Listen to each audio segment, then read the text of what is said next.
नमस्कार friends, foodie स्वातीमध्ये आपल्या सर्वांचं स्वागत आहे। आज आपण मटन फ्रायची रेसिपी बघणार आहोत। हॉटेलमध्ये जसं आपण मटन फ्राय मागवतात अगदी तसंच आपण घरच्या घरी सोप्या पद्धतीने बनवणार आहोत। मुलं अगदी आवडीने खातील आणि हॉटेलमध्ये भरपूर पैसे जाऊन देखील तेवढी क्वांटिटी आणि तशी चव मिळत नाही जी आपण घरच्या घरी मुलांना बनवून देऊ शकतात। चला तर मग आपण रेसिपीकडे वळूया। यासाठी आपल्याला मटन जे आहे ते 5-6 वेळेस व्यवस्थित स्वच्छ पाण्याने धुवून घ्यायचे आणि त्यावर आपल्याला हळद घालून ठेवायची, हळद आणि चवीनुसार मीठ। आता भरपूर प्रमाणात मी इथे कांदा वापरलेला आहे। आपल्याला सुकं बनवायचं आहे म्हणून मी इथे कांदा भरपूर प्रमाणात वापरलेला आहे आणि आलं लसूण पेस्ट देखील व्यवस्थित खलबत्त्यात कुटून घेतलेली आहे। आणि नंतर आपल्याला कुकरमध्ये तेल घालून कांदा व्यवस्थित परतत आल्यानंतर आपण आलं लसूण पेस्ट सोडून देऊ शकतात। आपण सर्वात आधी आलं लसूण पेस्ट या करताना घातली जेणे की आपलं कुकरला ती पेस्ट जी आहे ती स्टिक होऊन जाईल आणि नंतर त्याचा करपलेला असा वास येईल, म्हणून सर्वात प्रथम आपल्याला आधी कांदा व्यवस्थित परतून घ्यायचा आहे आणि नंतर आलं लसूण पेस्ट व्यवस्थित त्याच्यामध्ये फ्राय करून घ्यायची।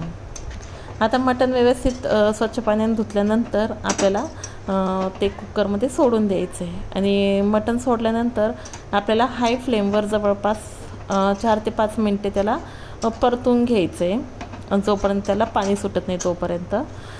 जर आपण त्याला मिठाच्याच पाण्यास 5 ते 6 मिनिटे व्यवस्थित शिजू दिलं तर अगदी छान अशी पिसांमध्ये मीठ जे आहे ती मुरतं आणि चव पण अगदी सुरेख होते।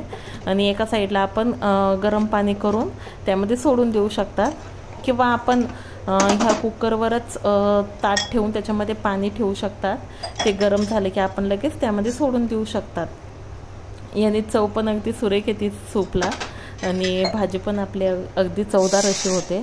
आता व्यवस्थित मटन मी इथे शिजवून घेतलेलं आहे। मटन शिजल्यानंतर आपण सूपचा जो आहे तो रस्सा देखील बनवू शकतात किंवा मुलांना सूप म्हणून देखील देऊ शकतात पिण्यासाठी आणि बाकीचे मटनचा आपण मटन फ्राय बनवून घेऊ शकतात पीसेसचं।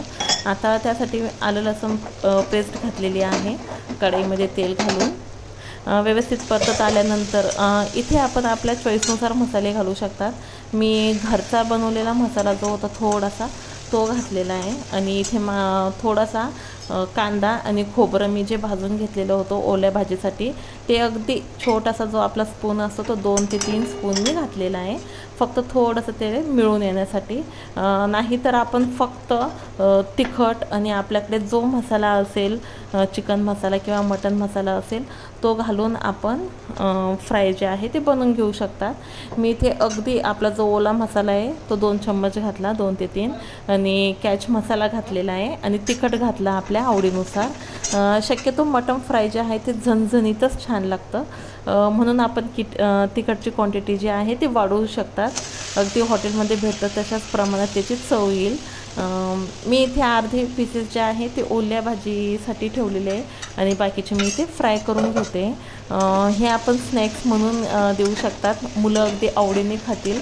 मुलं तसं पीसेस खायला कंटाळा करतात तर आपण हे असं फ्राय बनवून दिलं की ते अगदी आवडीने खातील।